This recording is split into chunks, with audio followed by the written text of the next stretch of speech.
오늘 우리에게 주신 하나님의 말씀 사도행전 28장 11절부터 15절까지 말씀입니다. 사도행전 28장 11절부터 15절까지 말씀. 저와 함께 한 절씩 교독하시겠습니다. 석 달 후에 우리가 그 섬에서 겨울을 난 알렉산드리아 배를 타고 떠나니 그 배의 머리 장식은 디오스구로라. 수라고사에 대고 사흘을 있다가 거기서 둘러가서 레기온에 이르러 하루를 지낸 후 남풍이 일어나므로 이튿날 보디올에 이르러 거기서 형제들을 만나 그들의 청함을 받아 이레를 함께 머무니라. 그래서 우리는 이와 같이 로마로 가니라. 함께 있습니다. 그곳 형제들이 우리 소식을 듣고 아비오 광장과 트레이스 타베르네까지 맞으러 오니 바울이 그들을 보고 하나님께 감사하고 담대한 마음을 얻으니라. 아멘. 선지자의 기도 74번째 시간 아피아 가도의 기도란 제목으로 하나님의 말씀 선포하겠습니다. 한 번은 다들 들어봤을 속담이 서양의 격언이 있죠. 모든 길은 로마로 통한다. 이런 격언이 나온 이유는 그 당시 이제 로마 제국이 군대를 빠르게 보내기 위해서 도로를 굉장히 잘 닦아놨기 때문입니다. 이런 도로들이 지금까지도 사람들의 관광로로 사용되고 있다고 하니 그들의 기술력이 얼마나 대단한지 알 수 있는 대목이겠죠. 도로의 나이가 2500살입니다. 자, 이렇게 뻗어놓은 여러 도로 중에서 지금까지 가장 보존이 잘 돼 있고 또 유명한 도로가 바로 아피아 가도 혹은 아피아 도로라 불리는 도로입니다. 이 아피아 도로라는 그 아피아는 이 도로를 만든 사람의 이름이다. 기원전 3세기의 사람이었던 아피우스 클라우디우스라는 사람이 이 남쪽 지방, 이탈리아 남쪽 지방에 있는 그 부족들과 내전을 벌일 때인데 그때 군대를 빠르게 이동하기 위해서 이 도로를 닦았습니다. 로마 최초의 포장 도로죠. 이 아피아 도로는 이탈리아 장화신으로 되어 있는 게 이탈리아 나라인데 이탈리아의 이제 남쪽으로 뻗어 있는 원래 도로입니다. 그래서 이제 브랜디시라고 하는 남쪽 최고 항구까지 쭉 뻗어 있는 길이었는데 이것은 후대에 완공되었고 이 클라우디아가 만든 것은 딱 이 중간 지점까지만 그가 이렇게 만들어 놨었죠. 자, 이 도로를 타고 아마도 수많은 사람들이 로마로 들어갔을 것이며 또 로마에서 볼일을 마치고 다시 이 길을 타고 남쪽 브랜디시나 혹은 나폴리까지 가서 배를 타고 또 자신들의 가야 될 곳으로 돌아갔겠죠. 자, 이 아피아 가도가 이 그리스도인들에게 꽤 중요한 이유는 바로 오늘 본문에서 바울이 이 길을 걸었기 때문입니다. 또한 이 초대교회 역사에서 우리가 성경에 나와 있지 않지만 이 아피아 가도를 이용한 또 다른 사도가 바로 베드로입니다. 자, 먼저 바울의 아피아 가도 일정을 살펴보겠습니다. 이 일정을 굉장히 이 일정이 자세하게 나와 있는데 바울이 이제 그레데 섬을 떠나서 출발하였는데 여기서 풍랑을 만나죠. 그리고 열 나흘 동안 이제 풍랑을 만나가지고 멜리데까지 표류하게 됩니다. 이 멜리데에서 겨울을 나고 나서 바로 멜리데 위에 있는 시실리, 그러니까 시칠리아죠. 시칠리아로 이동합니다. 이 멜리데는 오늘날 몰타 섬입니다. 그리고 시실리에서 수라구사, 오늘날은 시라쿠사라고 불리는 곳에서 잠시 쉬었다가 다시 이탈리아 반도의 레기온으로 도착합니다. 이 레기오에서 보디올까지를 배로 이동을 합니다. 남풍이 불어서 빨리 이동할 수 있어서 배로 이동을 했죠. 자, 이 보디올에서 드디어 바울이 육로로 로마까지 이동하게 됩니다. 자, 우리가 사도행전을 살펴보면 이제 바울이 1차부터 3차까지 많은 선교 여정을 떠났고 또 많은 도시들을 이동했습니다. 그런데 바울이 로마로 가는 이 날까지 이 여정을 이렇게까지 자세하게 설명한 예가 다른 곳엔 나오지 않습니다. 그러니까 저자인 누가는 이 바울이 가이사랴에서 배를 타고 이런저런 여정을 거쳐서 로마로까지 가는 과정을 굉장히 세세하게 기록하고 있습니다. 특히 오늘 본문엔 이런 것까지 나옵니다. 11절 말씀인데 석 달 후에 우리가 그 섬에서 겨울을 난 알렉산드리아 배를 타고 떠나니 그 배의 머리 장식은 디오스 구로라. 자, 여기서 디오스 구로라고 하는 것은 이 별자리 중에 쌍둥이 자리 아마 아실 건데 이 쌍둥이 자리를 디오스 구로라고 부릅니다.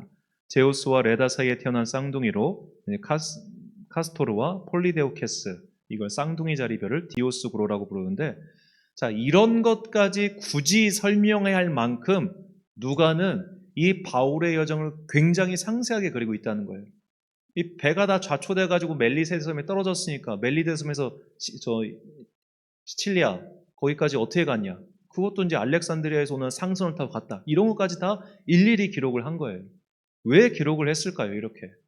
첫 번째로 저자인 누가 자신이 이 여정에 동행했다는 것을 독자들에게 알려주기 위함이고, 두 번째는 이 바울의 로마행이 그야말로 바울의 사역에 있어서 정점이다, 클라이막스다, 이것을 독자들에게 긴장감 있게 전달해 주기 위해서 이렇게 자세하게 기록해 둔 것입니다.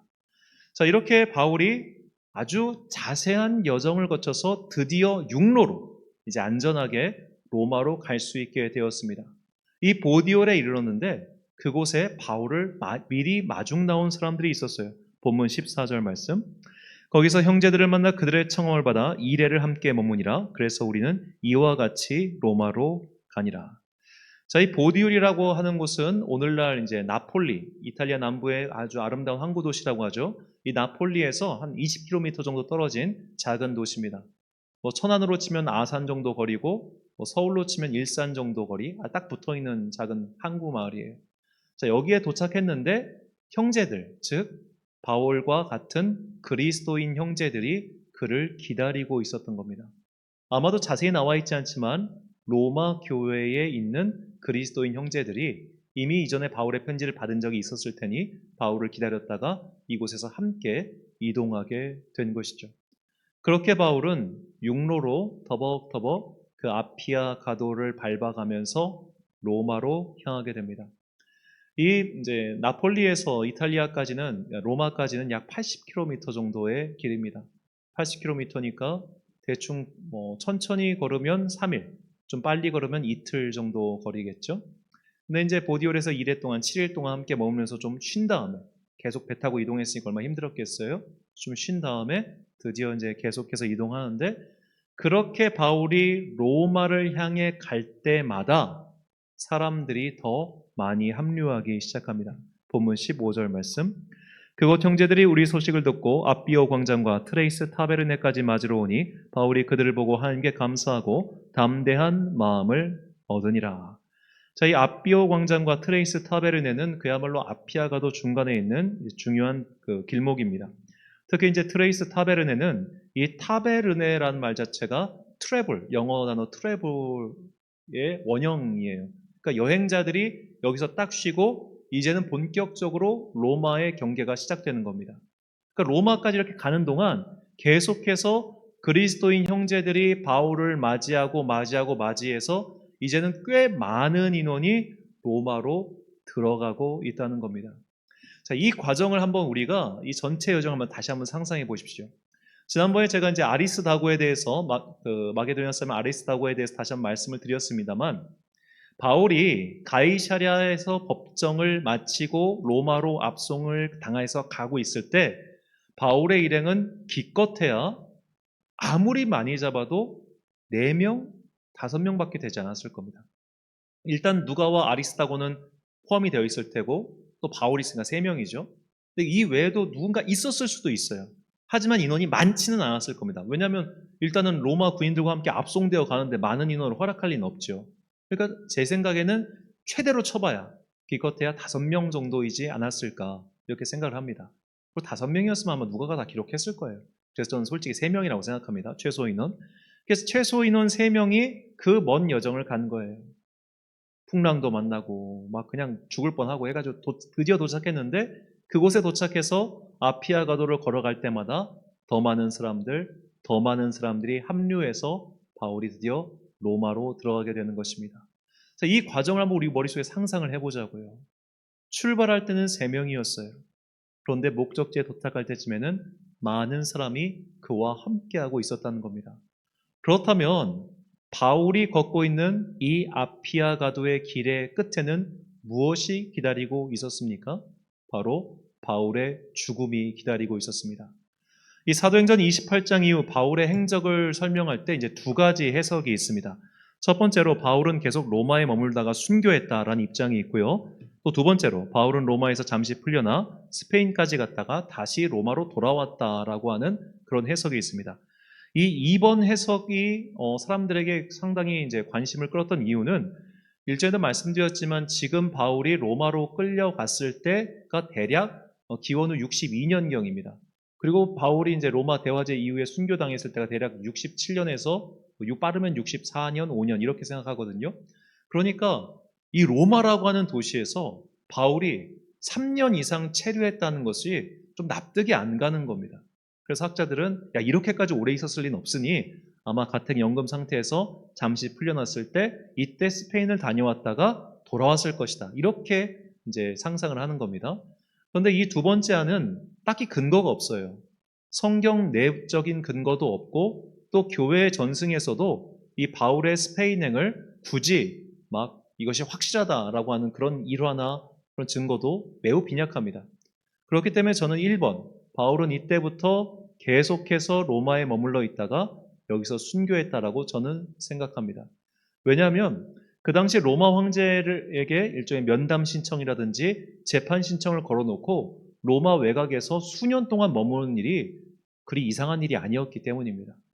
간단히 생각해 보면 우리나라도 재판 하나 걸렸다가 대법원까지 가는데 최소한 2년은 걸리잖아요. 그럼 그 옛날에 황제한테 재판받으려면 얼마나 많은 시간이 걸렸겠습니까? 그러니까 바울이 이렇게 로마에서 오랫동안 머물러 있다가 여기서 죽었다고 하는 것이 그렇게 이상한 해석은 아닐 겁니다. 자, 바울이 로마에서 계속 머물러서 순교했다는 어떤 성경적 근거, 그리고 상황적 근거를 가정했을 때 바울의 이 아피아 가도를 따라 로마로 들어가는 길은 결국 순교를 향해 나아가는 죽음의 길이었다는 겁니다.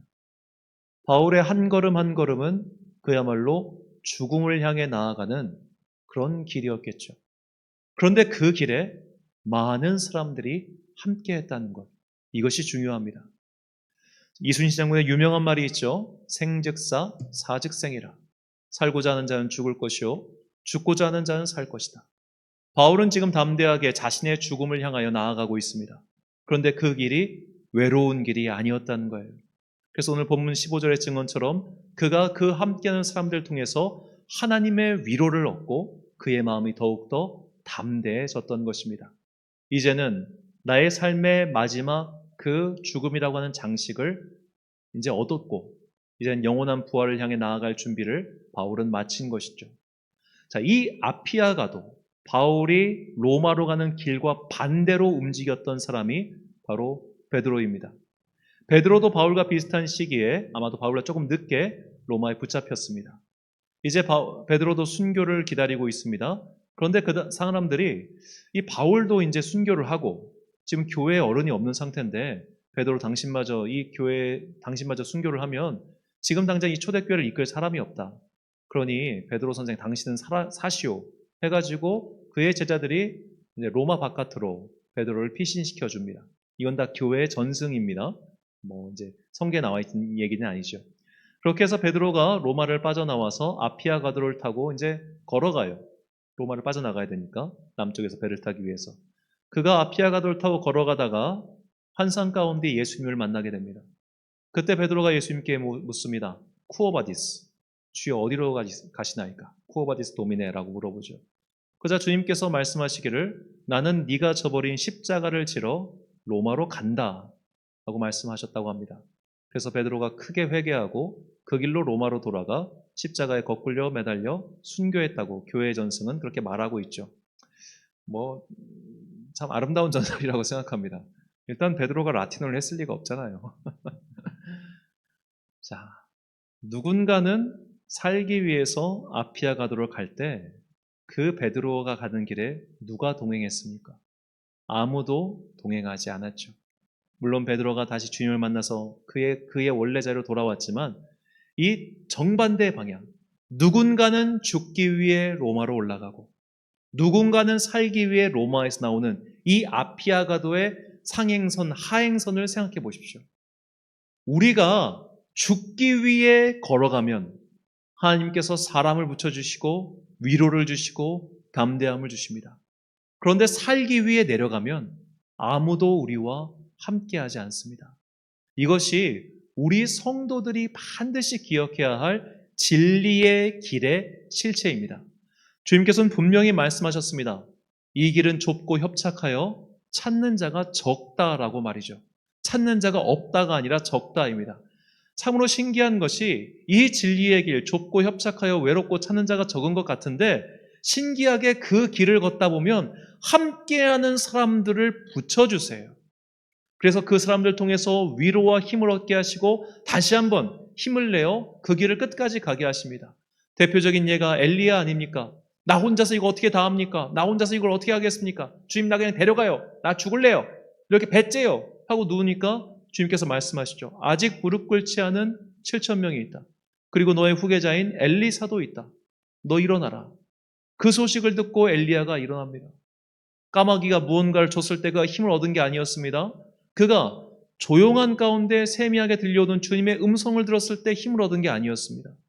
함께하는 사람들이 있다는 그 소식을 들었을 때 그는 비로소 자리를 털고 일어나게 되죠. 우리가 진리의 길, 신앙의 길을 걷는 건 정말 어렵습니다. 왜냐하면 주님은 보이지 않기 때문입니다.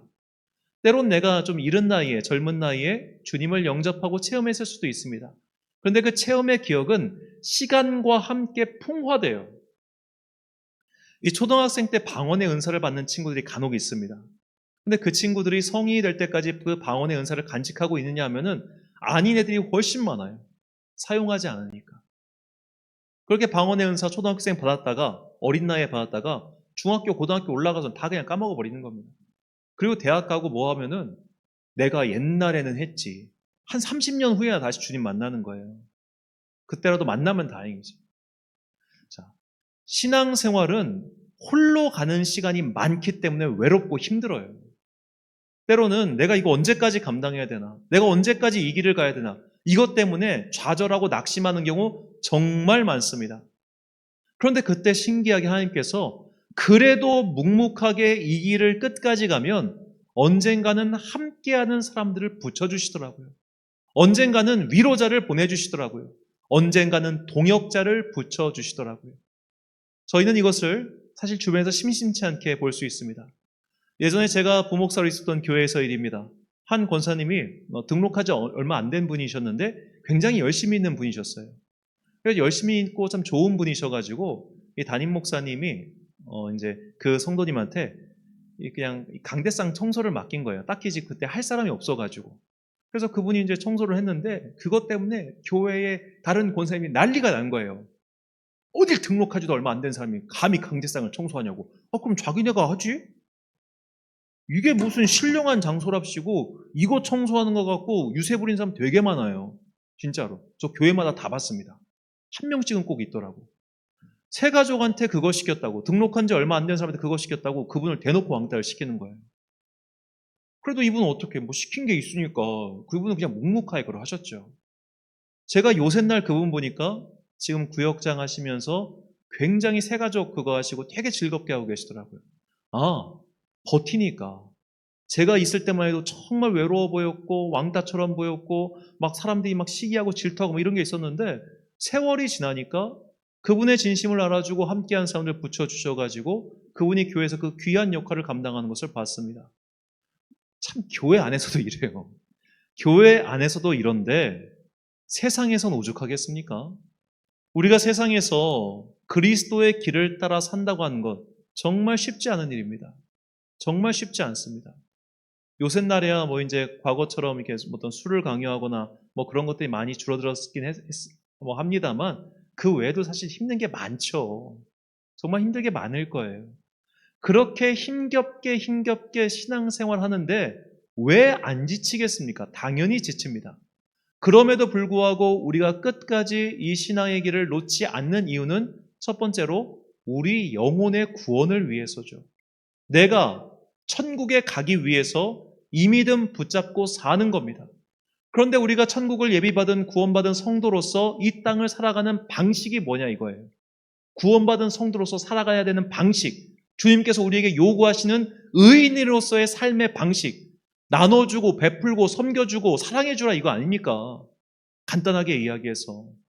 그런데 나도 꼴보기 싫은 사람이 있고 나도 손해보기 싫고 나도 내 시간이 귀하고 나도 내 자원이 귀한데 내가 왜 쟤를 위해서 특히 저 꼴보기 싫은 쟤를 위해서 이런 것까지 양보하고 살아야 되냐 이 생각이 우리에게 왜 안 들겠어요?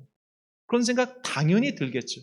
그런데 그런 마음 다 내려놓고 내가 힘들지만, 외롭지만, 때로는 죽음처럼 괴롭기도 하지만, 그래도 내가 부름받은 이 자리에서 끝까지 이 길을 가보겠다.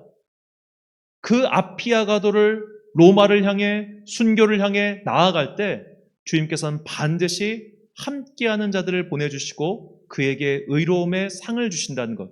이것이 성경을 통해, 교회의 역사를 통해, 또 오늘날 성도들을 통해 우리에게 분명히 밝혀주신 하나님의 약속입니다. 그래서 시편 기자는 이것을 체험한 이후에 믿음의 후배들인 우리에게 다음과 같이 권면합니다. 시편 37편 25절부터 28절까지 말씀 우리가 참목소리를 읽겠습니다. 시작. 내가 어려서부터 늙기까지 의인이 버림을 당하거나 그의 자손이 걸식함을 보지 못하였도다. 그는 종일토록 은혜를 베풀고 구워주니 그의 자손이 복을 받는도다.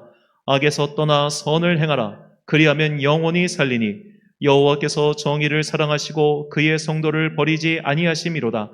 그들은 영원히 보호를 받으나 악인의 자손은 끊어지로다. 아멘.